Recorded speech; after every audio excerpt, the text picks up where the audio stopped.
en nuestras iglesias? Bueno, yo creo que hay que cuidarnos de que no pensemos que porque estemos pronunciando la palabra Cristo ya estamos predicando a Cristo, porque venimos a una conferencia como esta, escuchamos el énfasis que hay que hacer, pudiéramos estar hablando continuamente de Cristo, del Evangelio, de una manera que no corresponde a lo que realmente debe ser. Entonces, lo primero que yo necesito entender es que la Biblia entera es cristocéntrica. Todo el Antiguo Testamento apuntaba a Cristo, todo el Nuevo Testamento gira alrededor de Cristo. La pregunta que tengo que hacerme es, por un lado, a la hora de predicar expositivamente, ¿dónde está Cristo aquí? Y si no está tan claro como en otros pasajes, pues de qué manera esto apunta a Cristo, de tal forma que tú puedas predicar continuamente sabiendo que este pasaje tiene que ver con la historia redentora de la cual Cristo es el centro. Y entonces yo creo que eso es donde debemos comenzar. Primero, predicación expositiva, y luego de qué forma la revelación bíblica tiene a Cristo en el centro. Desde Génesis 3:15 ya tenemos a Cristo en el centro, y terminamos en Apocalipsis y tenemos a Cristo en el centro. Entonces, en cualquier texto de la palabra en el que yo me encuentro, de alguna forma Cristo tiene que estar. Yo tengo que entender antes de comenzar a predicar de qué forma esto se conecta a la historia de la cual Cristo es el centro. Y yo creo que esa sería una manera de comenzar a responder esta pregunta. Los cambios no deben empezar en nuestra iglesia ni en el púlpito. Los cambios deben empezar en nosotros y en nuestro estudio. Amén. Hermanos, tenemos que hacernos una pregunta muy importante. Quizás una pregunta que nos va a doler, pero ¿amamos a Cristo? Cuando leemos las Escrituras, ¿estamos buscando un sermón o estamos buscando a Cristo?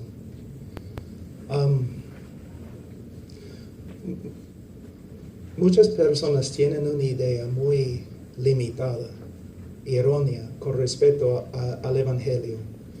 A veces voy a una iglesia y el pastor me dice, ¿qué vas a predicar? Y yo le digo, bueno, voy a predicar sobre el Evangelio.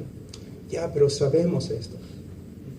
Hermanos, ustedes van a estar en el cielo una eternidad y no van a, al final de una eternidad, ni van a haber comenzado a saber o comprender la gloria de Dios en el Evangelio de Cristo. Cuando yo salí del seminario, algunos profesores me preguntaron, ¿tú quieres quedarte aquí para hacer tu doctorado? Y yo le dije, bueno, quizás. ¿Qué quieres estudiar? El Evangelio. Y me dijeron, ya, pero muchas personas han escrito sobre el Evangelio. Entonces yo dejé el seminario porque yo quería estudiar el Evangelio. Yo tenía en ese entonces como 26 años. Ahora tengo 55 años. Yo no entiendo mucho acerca de la segunda venida. De verdad, no entiendo mucho. Pero puedo decir que yo he pasado más que 25 años estudiando un tema, el Evangelio de Cristo. He escrito, no para un libro, yo he escrito probablemente 2,000 páginas de notas sobre el Evangelio de Cristo. A veces personas me preguntan, pero ¿por qué tienes tanta pasión? ¿De dónde viene el Evangelio de Cristo? Hace un año pasé como 9 meses solamente estudiando, a veces 3, 4, 5, 6, 10 horas al día, estudiando solamente Getsemaní. ¿Getsemaní? Ahí. Transformó mi vida. Entonces, ustedes no deben regresar a sus iglesias con un látigo, porque ellos no aman el Evangelio como deben.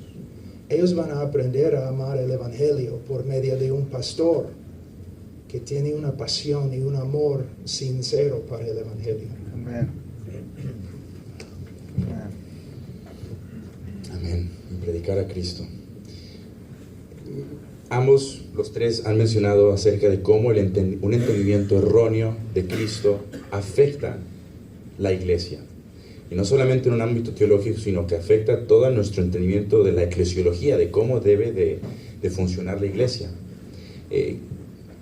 Si podrían hablar un poco acerca de eso, de cómo es que nuestro entendimiento de Cristo llega a afectar a nuestra iglesia, a nuestro ministerio, lo que estamos planeando hacer en nuestra iglesia, por qué es necesario tener un buen entendimiento de Cristo para poder llevar a cabo con eficacia y para la gloria de Dios el ministerio de la iglesia.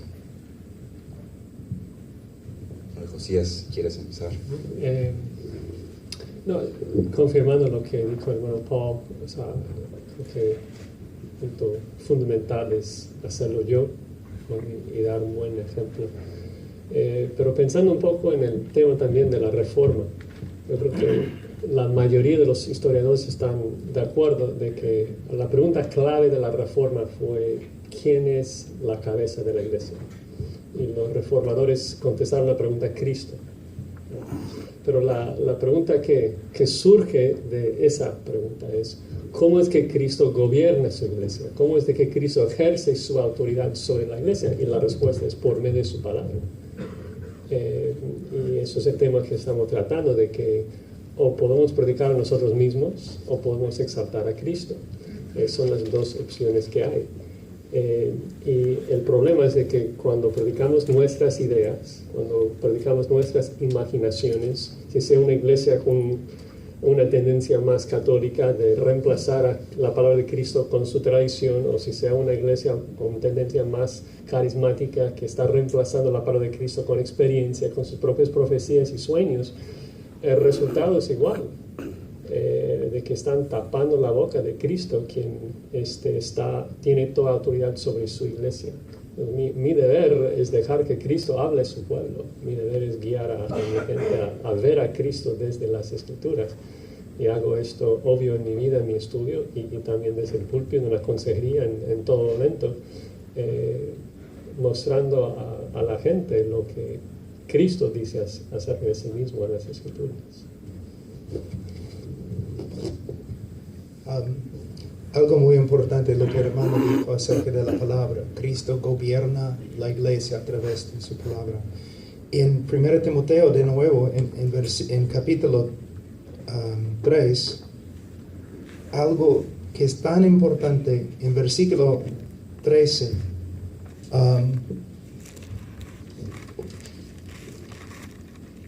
versículo 14, te escribo estas cosas esperando ir a ti pronto, pero en caso que me tarde, te escribo para que sepas cómo debe conducirse uno en la casa de Dios, que es la iglesia de Dios vivo.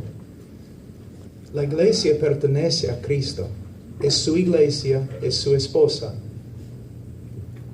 Tú y yo somos mayordomos, nada más.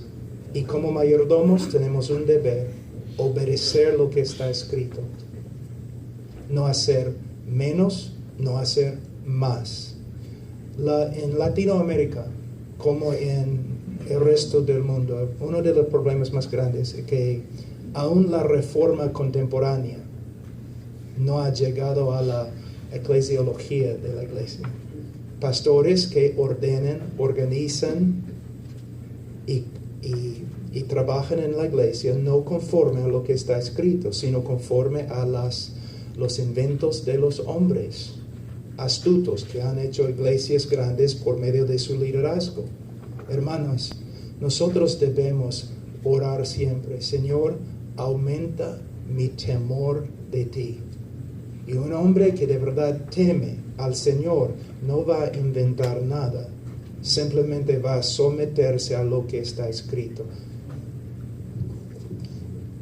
Si Cristo es la piedra angular, para comenzar, y todo el edificio descansa teniendo la piedra angular, ¿verdad?, como la primera base de la zapata, de la fundación.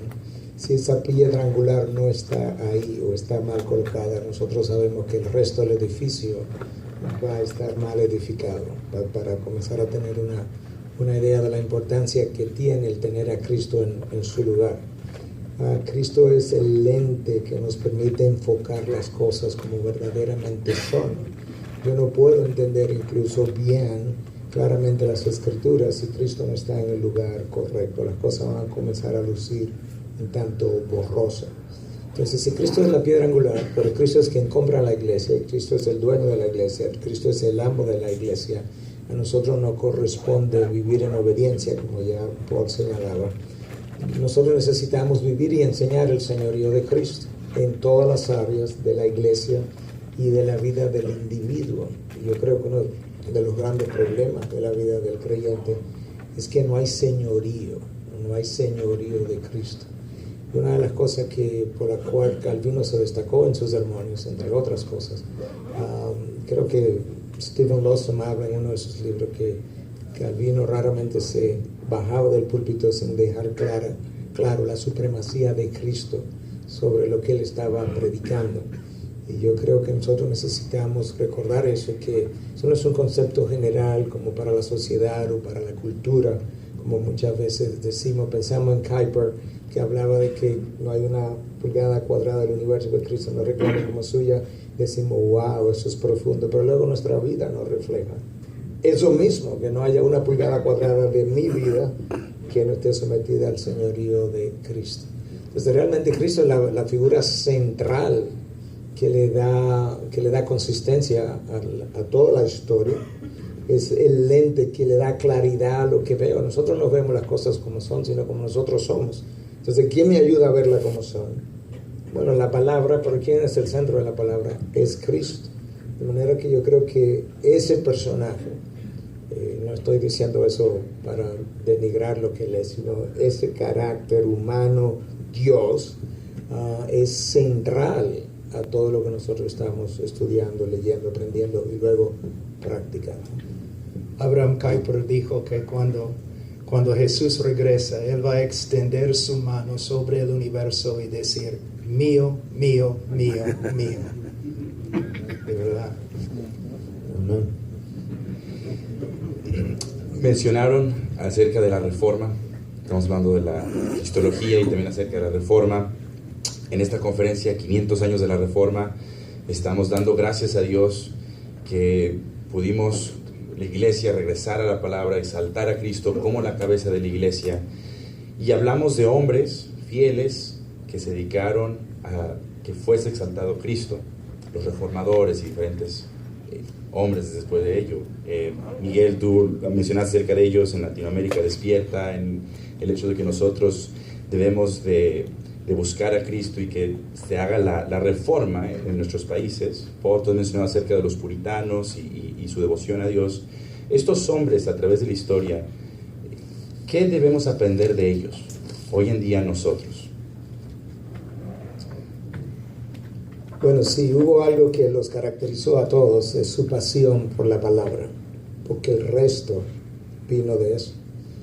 Yo no puedo tener pasión por Dios si yo no tengo pasión por la palabra, donde yo descubro a Dios, donde yo veo a Dios. Es la palabra que me permite ver a un Dios grande, soberano, justo, hablando de los atributos que Paul mencionaba al principio, y donde yo me maravillo de eso. Ha habido ocasiones, el pastor nuestro de adoración está aquí conmigo, no me deja mentir, que le he dicho a la iglesia varias veces, que a veces estoy predicando, pero estoy estudiando la palabra, y lo que estoy leyendo me parece tan extraordinariamente maravilloso, increíble, exciting, como dirían en inglés, que yo no sé qué hacer con el texto que tengo. En ocasiones he tomado la palabra, y he hecho esto, porque es como mi manera de expresar el amor por algo que para mí es como una joya. Haberlo visto, pasaje que quizás tú habías leído otras veces, que había predicado otras veces, pero el Espíritu de Dios le dio una mayor iluminación ese día y tú dices, oh, wow. Pues ciertamente, como decía Paul, quizás pasemos la eternidad maravillándonos de la misma cosa que ya nos habíamos maravillado, en la medida en que Dios ilumina mi entendimiento de una mejor manera. Entonces, si hubo pasión por Dios en alguno de ellos, es porque ellos encontraron a ese Dios en este libro.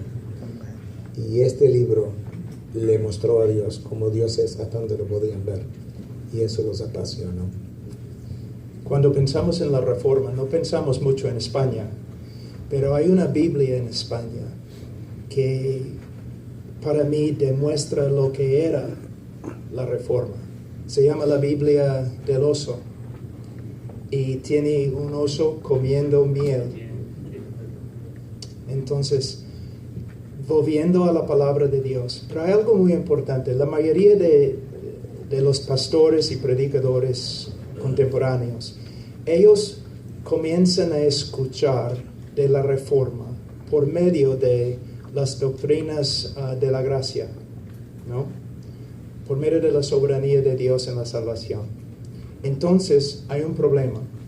Muchos en el día de hoy, en Estados Unidos también, muchos jóvenes piensan que son hijos de la Reforma porque han adoptado una sola doctrina, calvinismo o la gracia soberana. Pero lo que tienes que entender es que el cimiento de la Reforma era la doctrina de sola escritura. Y no solamente decir que la Biblia es inspirada, sino también que la Biblia es suficiente. Porque de una forma la Iglesia Católica creía que la Biblia era inspirada, pero ellos no creían que la Biblia era suficiente. Entonces ellos tenían su tradición y en tiempo la tradición llega a tener más importancia que la Biblia.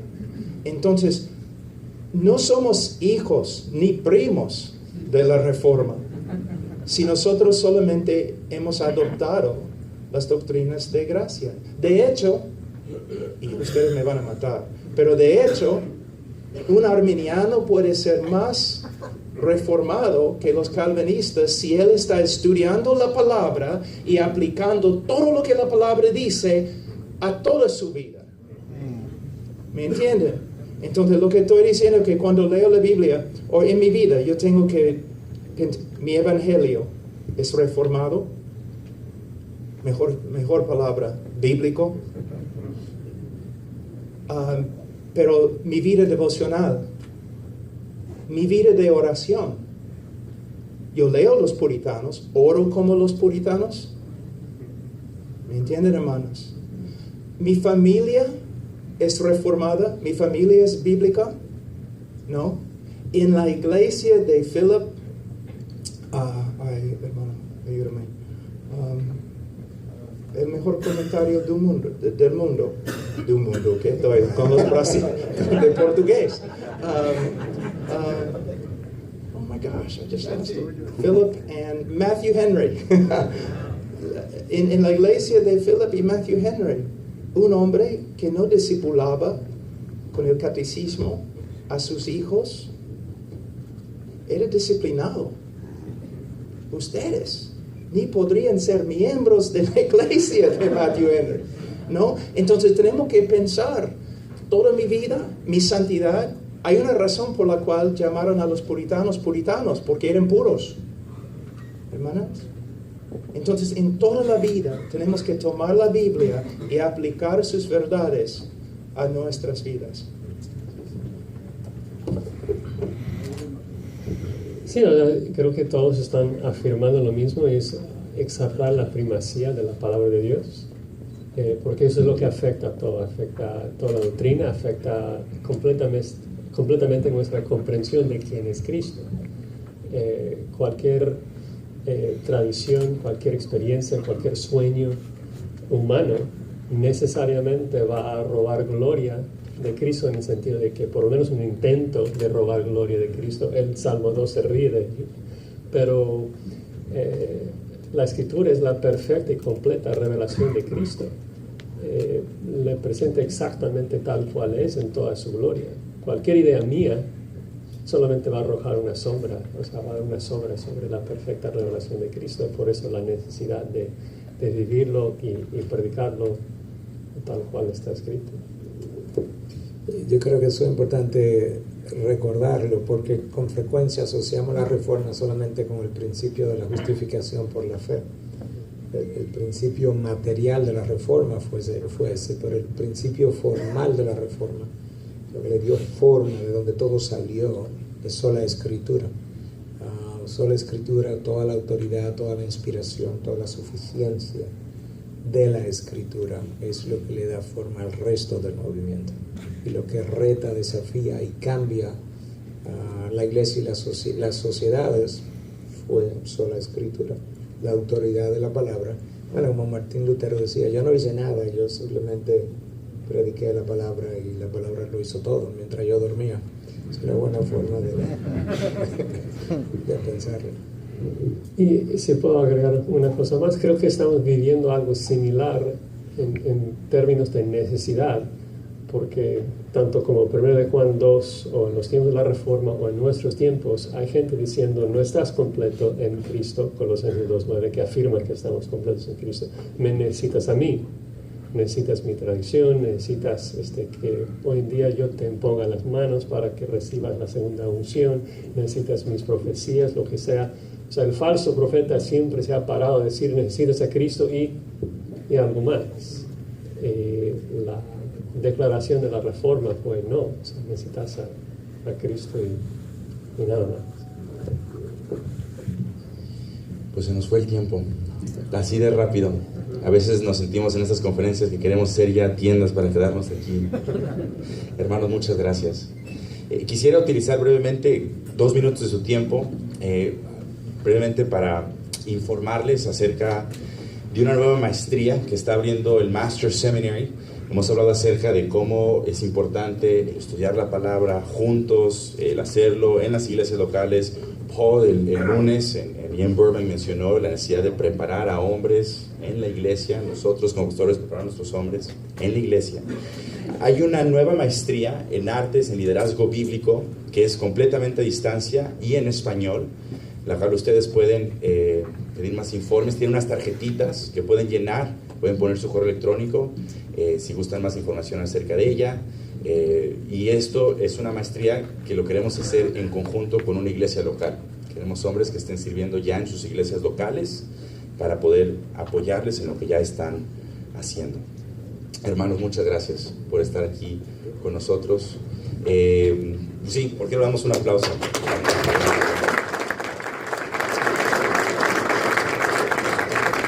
También, antes de despedirnos, el doctor Miguel Núñez, con mucha generosidad, trajo aquí unos libros para compartir con los hermanos. Aquí no son muchos.